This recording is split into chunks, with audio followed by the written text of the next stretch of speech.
আসসালামু আলাইকুম everyone, welcome to Nilu রসিগর। কেমন আছেন আপনারা? আশা করি ভালো আছেন। আমিও আল্লাহ রহমতে আপনাদের দোয়ায় ভালো আছি। আজ আমি আপনাদের জন্য নিয়ে এসেছি ডিম ছাড়া টি টাইম কেক কিভাবে বেকারি স্টাইলে তৈরি করা যায় ঘরে খুব সহজেই। সেই রেসিপি আপনাদের সাথে আজ আমি শেয়ার করব। আর রেসিপিটি যদি ভালো লাগে তাহলে আমাকে একটা লাইক, কমেন্ট, শেয়ার করে দিবেন।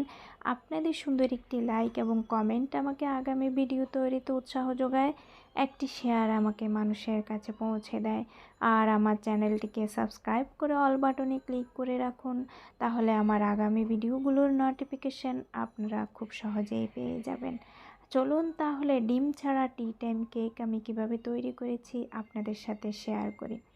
প্রথমে আমি মোল্ডটাকে তৈরি করে নিব। মনে রাখবেন, কেক তৈরির আগেই কেক যেই মল্ডে বেক করবেন সেই মল্ডটিকে আগেই তৈরি করে রাখবেন, তাহলে কেকের ব্যাটারটিকে খুব বেশি টাইম ধরে বেক করার পরে রেখে দেওয়ার প্রয়োজন হবে না।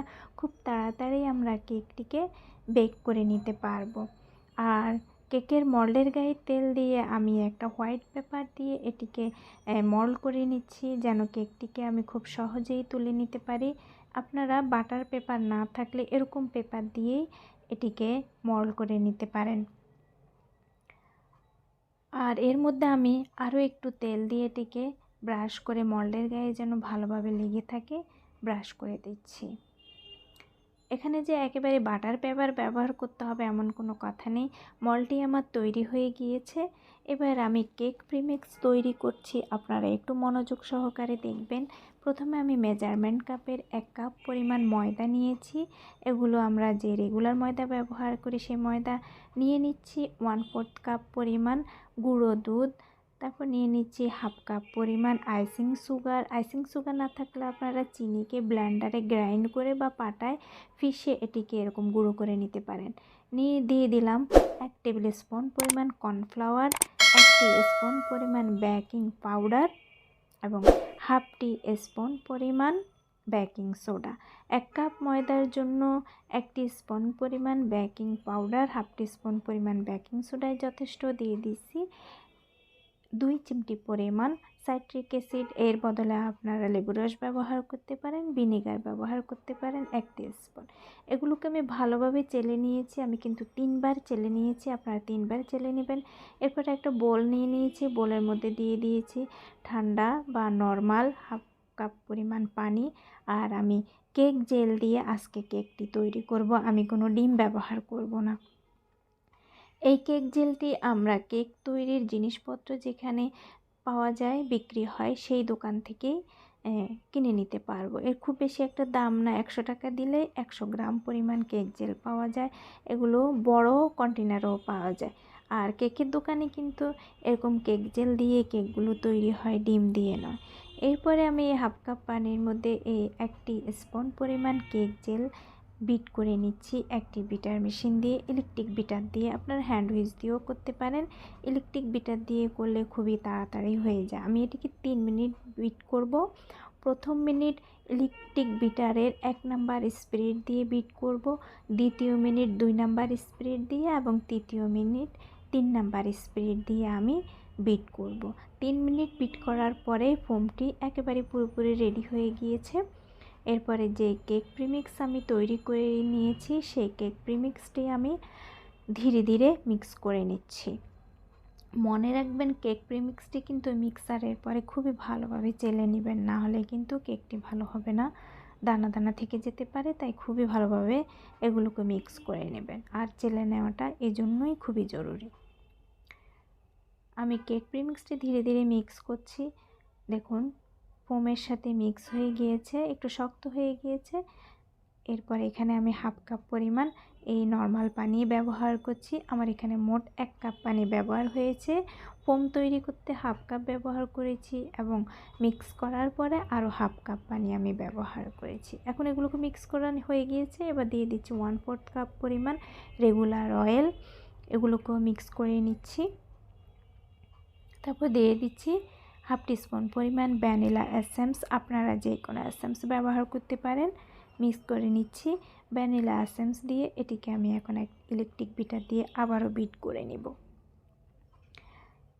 আমি আরও 1 মিনিট পর্যন্ত ইলেকট্রিক বিটার দিয়ে বিট করব, যেন কেকের যে জেল তৈরি করেছি সেই জেলের ফোমটি যেন আবারও পুনরায় এর ভিতরে তৈরি হয়ে যায়। তারপর দিয়ে দিচ্ছি স্বাদ মতো লবণ।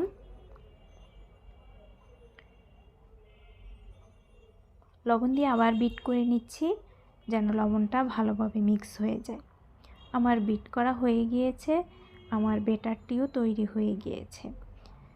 এবার আমি আগে যে মল্ড তৈরি করে রেখেছি সেই মল্ডের মধ্যে বেটারটিকে ঢেলে নিচ্ছি। দেখুন, ঢালার পরে এরকম একটা ভাব দেখা যাবে, তাহলে বুঝবেন যে আপনার বেটারটি পারফেক্ট হয়েছে। এবার আমি এটিকে একটি কাঠির সাহায্যে একটু তেল লাগিয়ে কাঠিতে মাঝখান দিয়ে একটা দাগ করে দিচ্ছি, যেন বেক করার পরে দোকানের মতো একটা ভাব আসে। এরপর ট্যাপ করে দিচ্ছি, ভিতরে অতিরিক্ত বাবল থাকলে যেন সেটা বের হয়ে যায়। রেডি হয়ে গিয়েছে। এবার চুলায় চলে যাচ্ছি। আমি চুলায় আগেই একটি কড়াইকে হাই ফ্লেম দিয়ে 10 মিনিট প্রি হিট করে নিয়েছি এবং একটি স্ট্যান্ড বসিয়ে দিয়েছি। স্ট্যান্ডের উপর আমি কেকের মল্ডটি বসিয়ে দিয়েছি 30 মিনিটের জন্য। আর এখন আমি চুলার ফ্লেমটাকে মিডিয়াম লো ফ্লেম করে দিব। দেখুন, ফ্লেমটাও দেখিয়ে দিয়েছি আপনাদেরকে কীরকম দিয়েছি। 30 মিনিট পর্যন্ত আমি এটিকে বেক করব। 30 মিনিট পরে দেখুন কেকটি এরকম হয়েছে। আমি চেক করে দেখছি আমার কেকটি ভিতরে হয়েছে কি না।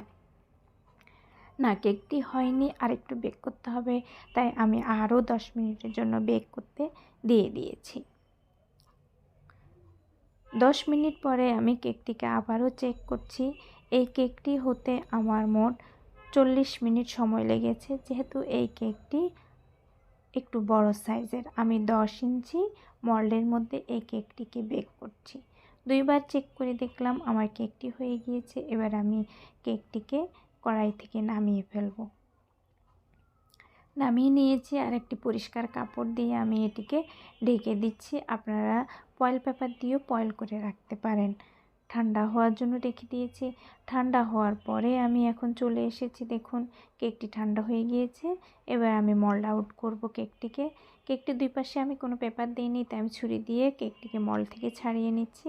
এবার পেপার দুই পাশ থেকে পেপার ধরে টান দিলে কেকটি মল্ড আউট হয়ে খুব সহজে চলে এসেছে। এবার পেপারগুলোকে আমি কেকের গায়ের থেকে টান দিয়ে তুলে নিচ্ছি। খুব সহজেই চলে আসে। একেবারে যে বাটার পেপার ব্যবহার করতে হবে এমন কোনো কথা নেই।